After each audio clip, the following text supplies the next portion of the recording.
Court battles don't just cost you money, they cost you time and energy. Hi, I'm Claudia Brown Coulter, your go-to mediator for navigating divorce while parenting children with special needs, and I'm also a registered legal document assistant based in the greater Los Angeles area. So listen, yes, technically going to court doesn't cost money. You had to pay your filing fee. You had to take the day off of work, but maybe if you had a vacation day, it doesn't technically cost you money. You had to pay for parking, and then you had to sit there and wait to be called. So technically it's not costing you money. Now, if your attorney's sitting there with you and you're waiting all day, that's costing you a couple grand for just to have your attorney sit there and twiddle their thumbs while you wait for the judge to call you. Okay?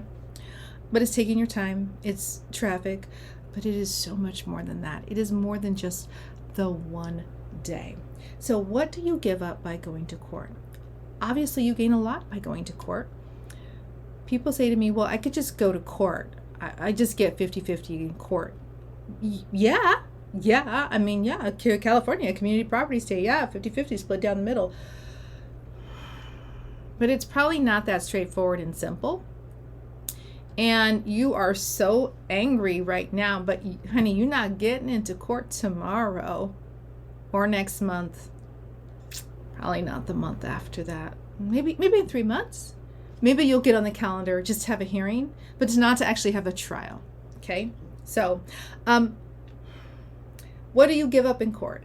A judge will make decisions about you and your family instead of you. Maybe the decisions are right, maybe the decisions are wrong. Regardless, the judge don't know you, and they got several of yous up in the court that day and that week and that month and that year, and all the time they're sitting on the bench. It's just a whole bunch of different yous coming by. So they're going to standardize things as much as possible. Okay, but it's not going to be personalized to your family and your needs.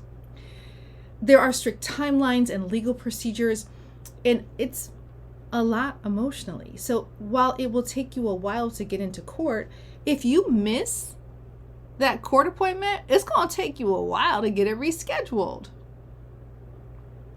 If your spouse decides, I'm just not going to show up to court today, and you're like, hold them in contempt, hold them in contempt, hold them in the contempt, the judge might be like, well, maybe something happened. So we're just going to reschedule this for 6 weeks out or for 3 months from now.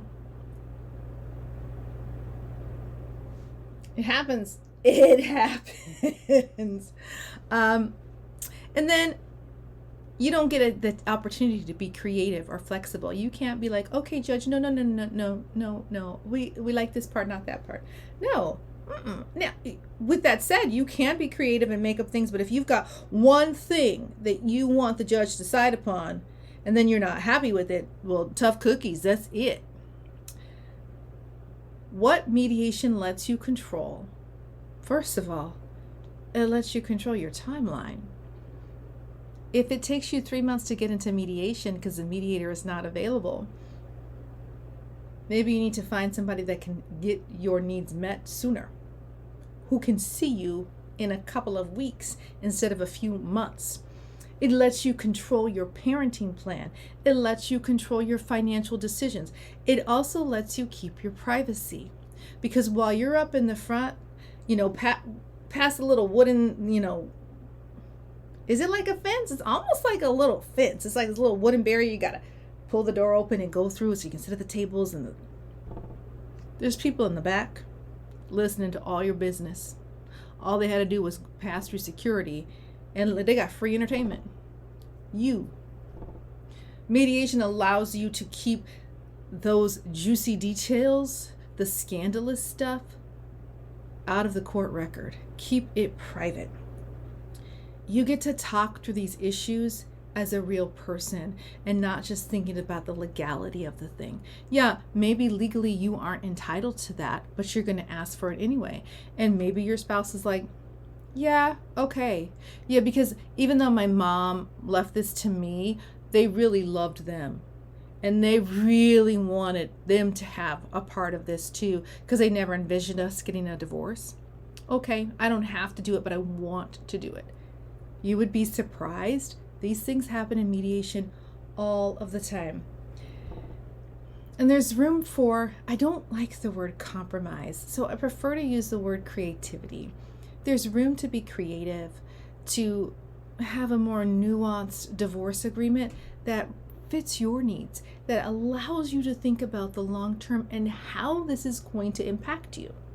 So I help couples stay focused by guiding you through structured conversations. I keep the temperature in the room down. Like, you can't be name calling. We can't be talking about that other person that affair happened with.